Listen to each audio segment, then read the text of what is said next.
Eu vou-vos pedindo para ir desligando os vossos microfones, está bem? Okay. Para não criarmos boa tarde a todos. Não criarmos aqui confusão. O Hernando.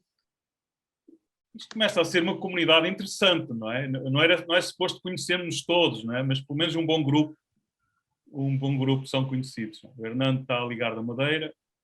Penso que já teremos dado admissão a todos neste momento. Estou a deixar a Selma aqui toda a gente. Eu vou dando admissão enquanto começa. Ok. A Emília também está connosco. Emília Simão, bem-vinda. Ana Carvalho também, Luís Maio, bem-vindo.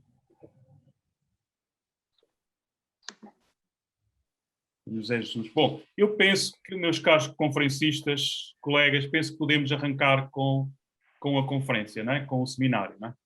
Estou a olhar para todos, mas estou a admitir que está... Bom, antes de mais nada, boa tarde para quem está em Portugal, bom dia, penso, no Brasil, e será boa noite do outro lado do mundo, lá para Macau. Penso que temos uma ou duas pessoas de Macau. Sejam bem-vindos a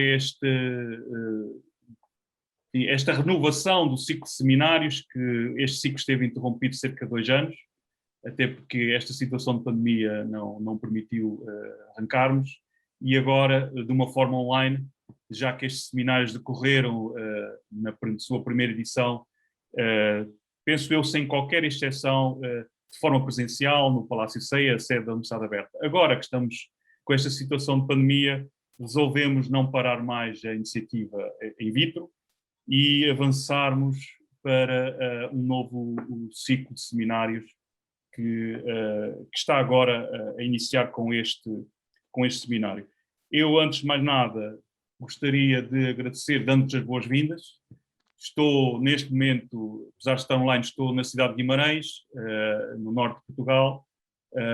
Penso que teremos aqui pessoas, como eu já referi, de vários locais do mundo, nomeadamente Portugal, vários pontos de Portugal, mas também do Brasil. Quero aproveitar para agradecer aos oradores por aceitarem integrar este primeiro painel do seminário in vitro. Estes seminários pretendem, como o próprio projeto in vitro, pretendem trazer de forma, eu diria, holística, diferentes temas, inclusive temas que poderão não ser essencialmente académicos, mas que são fundamentais daquilo que define o ser humano, não é? Portanto, podemos trazer outras dimensões, a dimensão, por exemplo, do espiritual, a dimensão do sagrado, a dimensão do entretenimento, não é? E naturalmente a dimensão da arte, da tecnologia, da ciência, da comunicação, que é por excelência aquilo que define este ciclo de seminários e define esta iniciativa in vitro. Arte, tecnologia e ciência. Não é? Vou só partilhar rapidamente convosco a apresentação que nós fizemos quando este projeto avançou, há cerca de 5 anos já, 6, em 2015. Penso que neste momento estarão a conseguir ver. Só vou partilhar uma outra imagem. O in vitro pretende estabelecer práticas de democracia cognitiva, abrindo janelas para disciplinas, conhecimento, pensamento, enquanto abraça várias dimensões da atividade humana, aquilo que define, se quisermos, a transdisciplinaridade. Como sabem, um movimento que começou há cerca de 25, 30 anos, com o primeiro evento na Rábida, em 94, onde se procura que mais visão de conhecimento, não é? E, portanto, envolvendo outras dimensões, como a espiritualidade, a emoção, se quisermos, e também o entretenimento, juntamente com aquilo que são as ciências mais exatas e as outras que são a área das artes, ciências que nós classificamos como não exatas. Não é? E, portanto, termino dizendo qualquer coisa como isto. O que se pretende, em último caso, é encontrar formas que nos permitam, sem exclusão, permitam reflexões, criação de pensamento, partilha de experiências, procurando um mundo melhor, não é? Um mundo que seja mais enjoyable, não é? Que seja mais confortável e que nos permita, digamos, nos sentir melhor, não é? Algo que como discussão, tem muito a ver com aquilo que decorre desta pandemia e que nos tem levado a refletir sobre o nosso modo de viver, as nossas prioridades. E, portanto, eu diria que é o momento certo para lançarmos estes ciclos de seminários. Este ciclo de seminários, este primeiro seminário, toma como partida algo muito concreto. Então, é a metodologia, mas sobretudo as estratégias de investigação numa área que é por natureza multi e também, nós afirmamos, transdisciplinar, que é a média arte digital, e, portanto, temos aqui pessoas que praticam a investigação, adotam estratégias de investigação, eventualmente com especificidades, e que nos vão hoje brindar com o seu conhecimento, com a sua experiência, sempre numa postura de abertura, se quisermos, para ouvir o outro e estar disponível para a discussão. E, portanto, passamos já de imediato para a primeira oradora, que é a professora Miriam Tavares. A professora Miriam é diretora do doutoramento em Média Arte Digital, um doutoramento que vai já em quase 10 anos de existência, um doutoramento que, conjuntamente entre a Universidade Aberta e a Universidade do Algarve, onde eu estive com a professora Miriam, outras pessoas ligadas, criamos esse doutoramento, que é um doutoramento misto do ponto de vista do conteúdo, mas é um doutoramento também misto na abordagem que faz na sua forma letiva, que adota um modelo híbrido em ensino presencial e ensino à distância. E, portanto, passo a palavra à professora Miriam de imediato. Muito obrigada, Adérito. Queria começar primeiro por agradecer a ti, a Selma, por esse trabalho de terem reativado o in vitro, porque acho que é um espaço muito importante e espero que em breve seja um espaço físico novamente, onde nós possamos ter não só experiências de conversa, como nós vamos ter hoje, mas também de residências artísticas, enfim, tudo aquilo que era a base do in vitro. Queria também aproveitar para saudar a todos que aqui estão, todos, todas.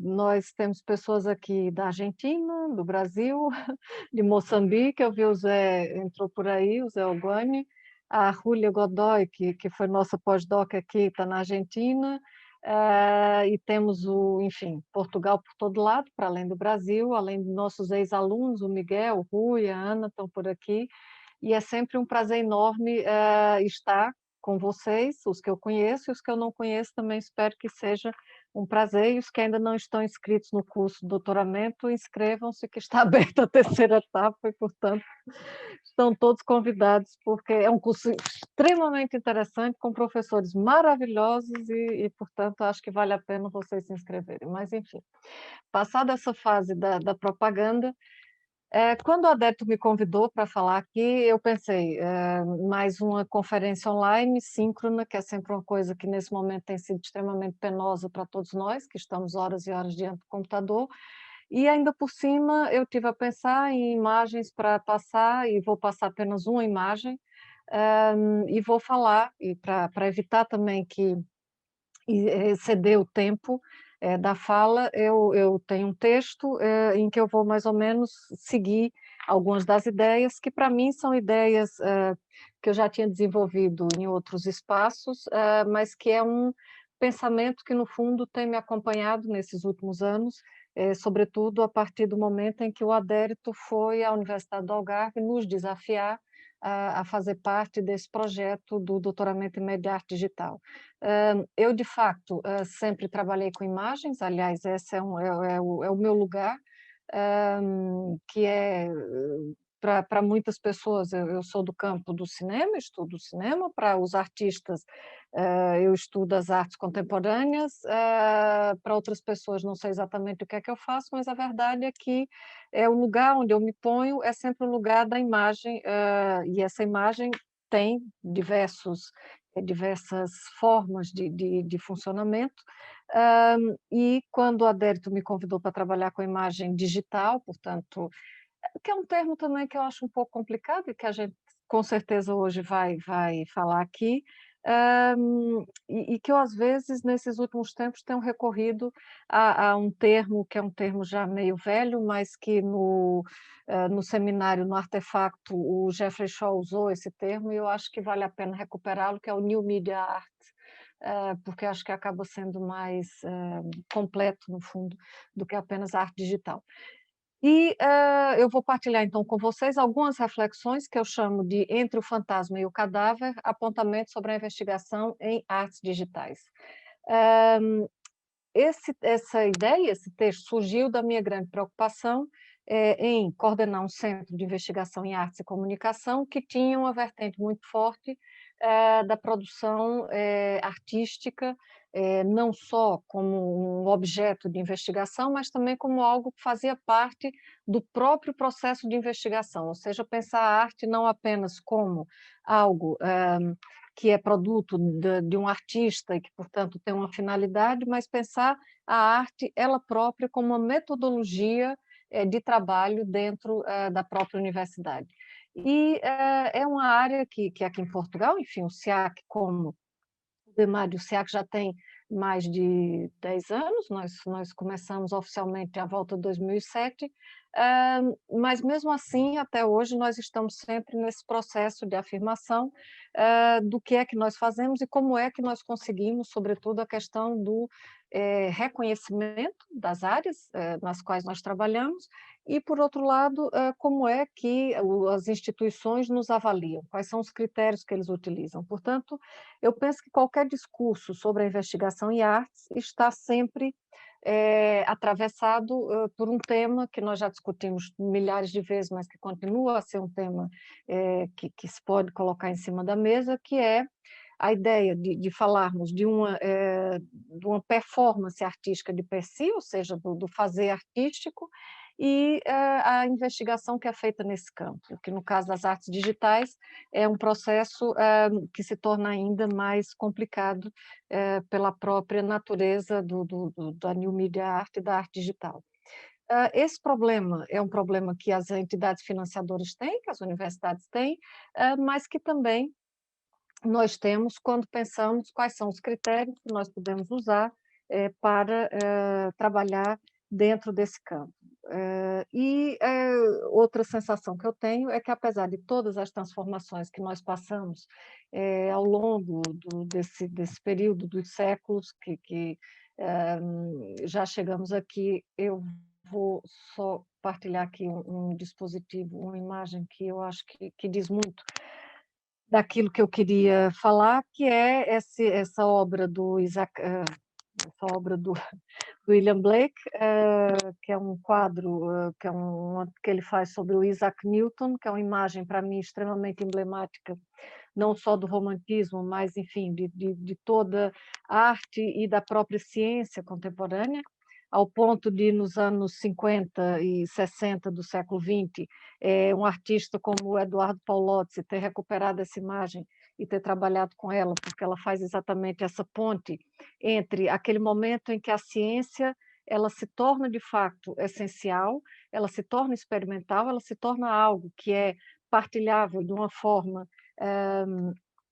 que é mais acessível e muito mais, enfim, dentro da construção do pensamento científico, ela pode ser muito mais comprovada, ou ter mais uma relação de certezas a partir dessa comprovação, e, portanto, o ser humano passa a olhar para a natureza de forma muito mais intensa, mas, ao mesmo tempo, esse olhar para a natureza, como nessa obra do Isaac Newton, que eu acho que o Blake consegue captar perfeitamente essa essência, que é, nós temos aqui um modelo de cientista, que de fato é um modelo que é tudo menos o estereótipo que nós temos do cientista na cabeça. De facto, esse corpo do Isaac Newton é um corpo que vem da cultura greco-romana, e, ao mesmo tempo, esse facto dele estar sem roupa, sentado sobre uma pedra que tem imensa textura e tons e cores, e ele está voltado sobre si mesmo a fazer um desenho num papiro e está a olhar concentrado para aquilo que a ciência consegue realmente realizar quando, na verdade, sobre aquilo que ele está, teoricamente, a meditar e a pensar de forma científica, ele deixa de olhar para o mundo à sua volta, e esse mundo realmente acaba por ser convertido em sinais, em símbolos, e perde a sua essência mesma de natureza e a nossa relação com essa natureza. E acho que essa imagem, para mim, é uma imagem muito emblemática daquilo que eu vou falar agora. Portanto, essa ideia dessa ciência no centro das coisas, a dominar tudo, e que vai nos afastando progressivamente de um certo pensamento, talvez mágico, ou talvez artístico, ela vai ser coroada no século XIX com um pensamento positivista, que vai não só dominar o pensamento científico, como também vai dominar o pensamento filosófico e mesmo artístico. E se esses critérios nunca foram adequados para se compreender as artes, hoje não são sequer adequados para compreender a própria ciência, porque a ciência mesma, ela tenta, no fundo, fazer um caminho inverso, que é aquele caminho do Newton, que é largar essa concentração excessiva naquilo que parece ser o essencial e voltar o seu olhar para as coisas que estão efetivamente à volta. Portanto, o Prigogine, Ilya Prigogine, que é um químico, ele trabalhou com a teoria da complexidade, sobre a qual o Adérito tinha falado antes, que é uma das bases da metodologia inicial dos objetivos que foram pensados para o doutoramento em média arte digital, e ele vai trabalhar com a teoria da complexidade na tentativa de encontrar respostas satisfatórias para um problema que era muito do campo da ciência, que era os seus estudos sobre a termodinâmica. E nesses estudos ele se encontrou diante de um problema que a ciência tem dificuldade em resolver, que nas artes nós estamos habituados a resolver, que é uma resposta ambígua. Portanto, tanto poderia ser uma coisa como outra, ambas as respostas estavam certas, mas na ciência isso não faz muito sentido, sobretudo no pensamento da ciência mais positivista, e por isso ele foi buscar as ideias do Edgar Morin, do campo mais das humanidades, do pensamento filosófico, que trabalhava com essa ideia do pensamento complexo, porque para ele, para o Prigogine, químico, o pensamento complexo é, sobretudo, um pensamento dialógico, e era preciso pôr as coisas em diálogo. Portanto, era preciso que a própria ciência aprendesse a dialogar não só com aquilo que era, o que está à vista, o que é mensurável, o que é, enfim, factual, mas também com aquilo que atravessa esses discursos todos e, portanto, no fundo, aquilo que acaba por redundar, quer na filosofia, quer na arte.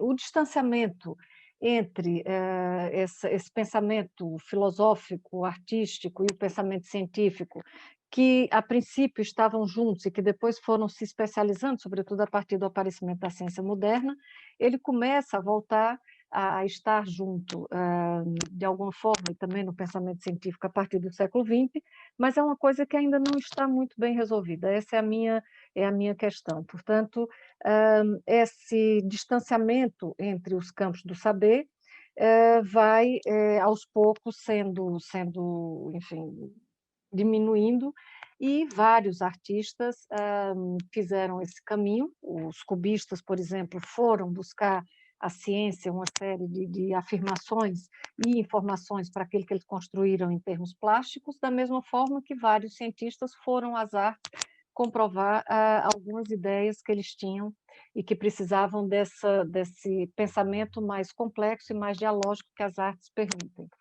Em 1984, a filósofa belga Isabelle Stenger e o Prigogine publicaram um livro que se chamava Order Out of Chaos, onde eles discutiam a possibilidade de um novo diálogo entre homem e natureza, pondo em causa as teses da ciência tradicional. Em 1979, o próprio Prigogine já tinha publicado, também com a Isabelle Stenger, uma obra que chamava Nova Aliança, Metamorfose da Ciência, e essa aliança entre a filósofa e o cientista não era, e não foi, mesmo na altura, um exemplar único desse diálogo entre a ciência e a filosofia, e depois, mais tarde, também o campo das artes, mas é exemplar e vai ser acompanhado de vários outros cientistas que vão também nesse caminho, como é o caso, por exemplo, do biólogo Henri Atlan. Henri Atlan é um biólogo que, além de ser biólogo, é judeu e assume o fato de ser judeu, não podia ser judeu, japonês, chinês, mas ele assume o fato de ser judeu como uma possibilidade de leitura da própria ciência a partir da hermenêutica que é utilizada para a leitura dos textos sagrados no judaísmo.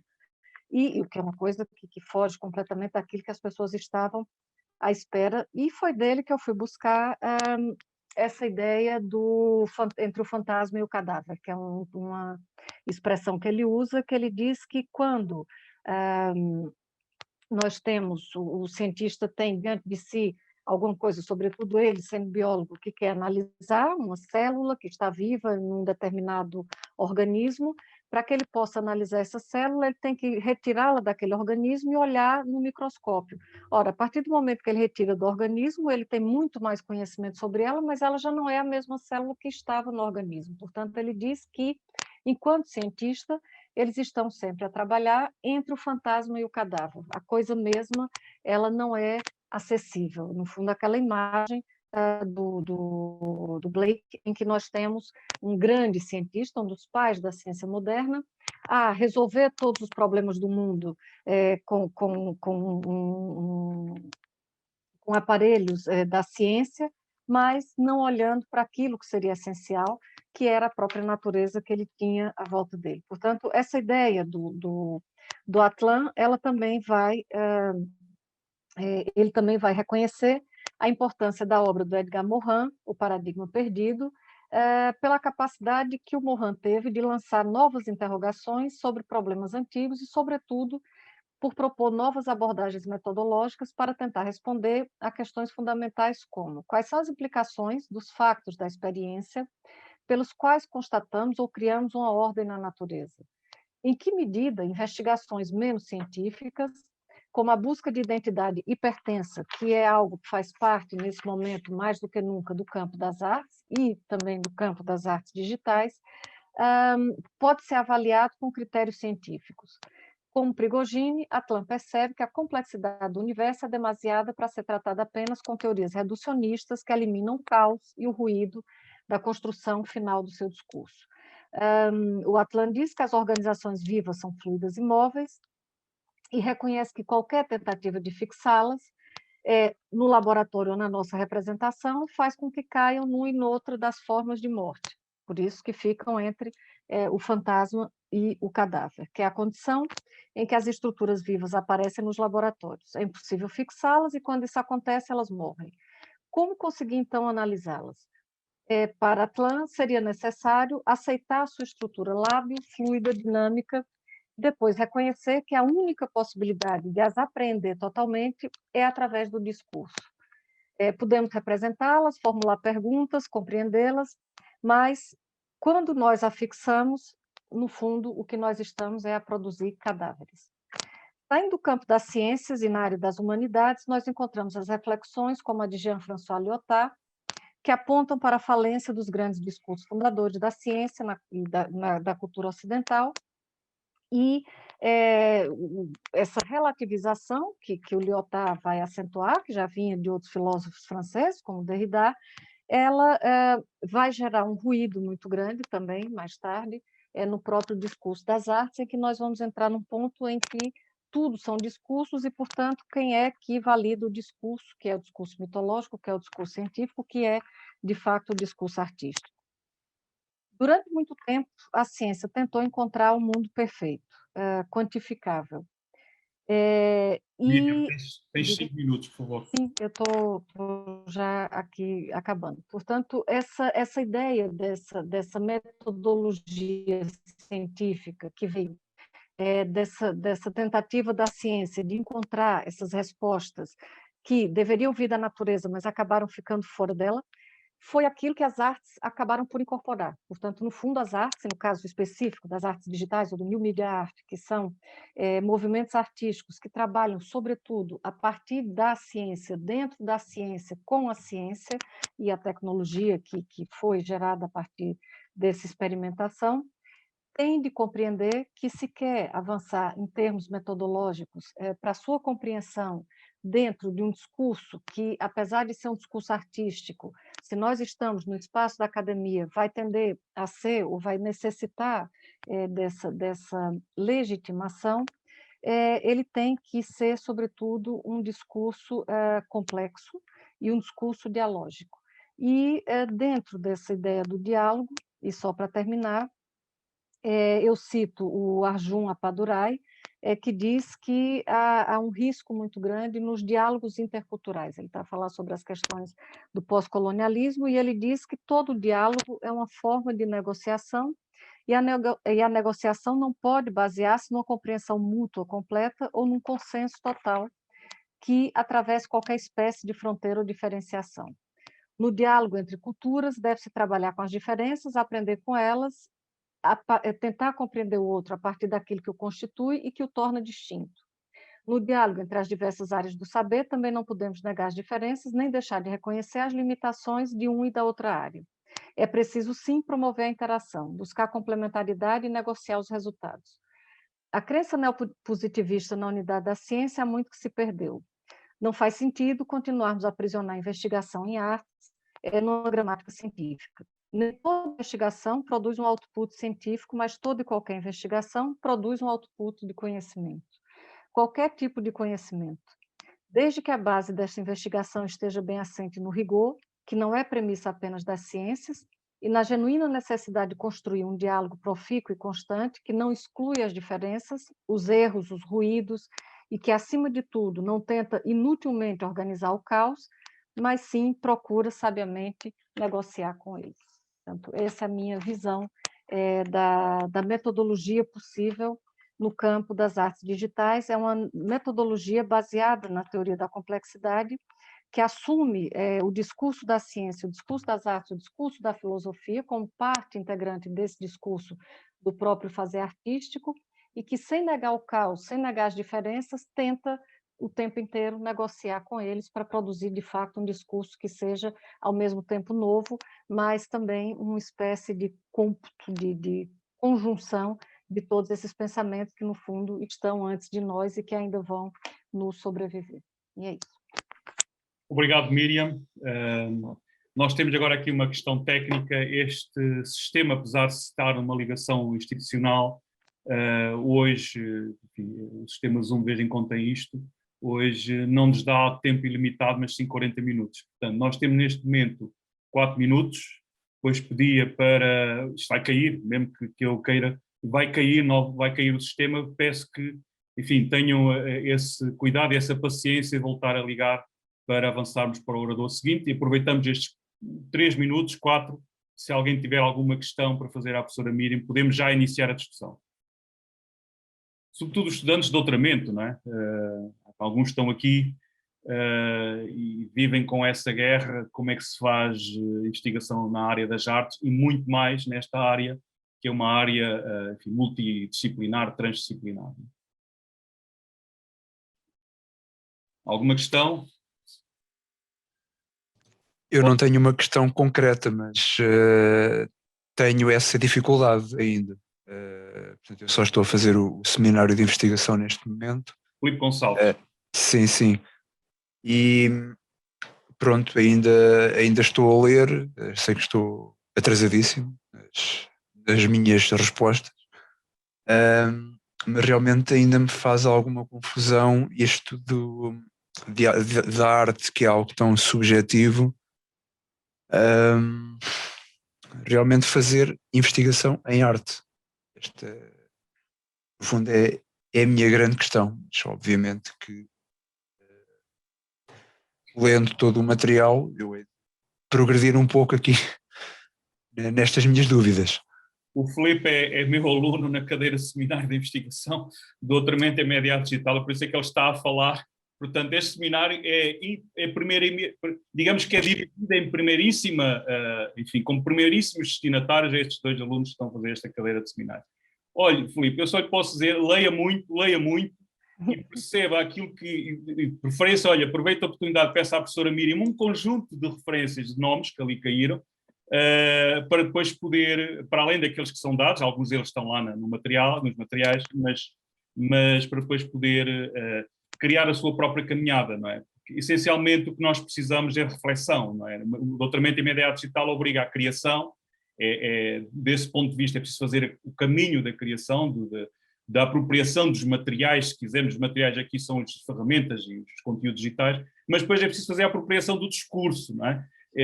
E das várias linguagens, e fazer a tal negociação que a professora Mínima acabou ali de falar, que é uma negociação que pode ser terrível, não é? Terrível, mas faz, não é? Faz.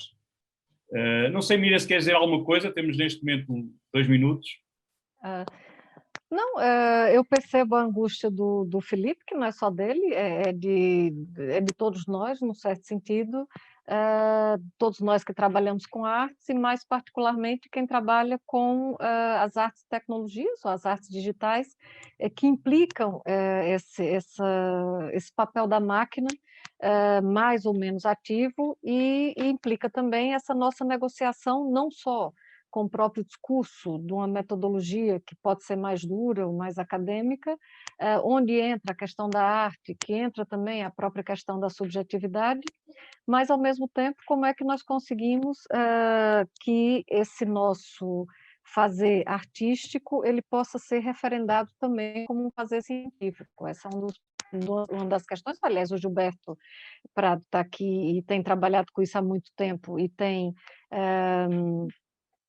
feito, sobretudo, no fundo, foi ele quem acaba, na própria USP, criando uma espécie de campo de batalha, de afirmação da arte, do artista, enquanto também um investigador, mas, claro, com as balizas que são essas do diálogo entre as várias áreas, não é pura e simplesmente o processo da criação artística que implica apenas a subjetividade, mas é um processo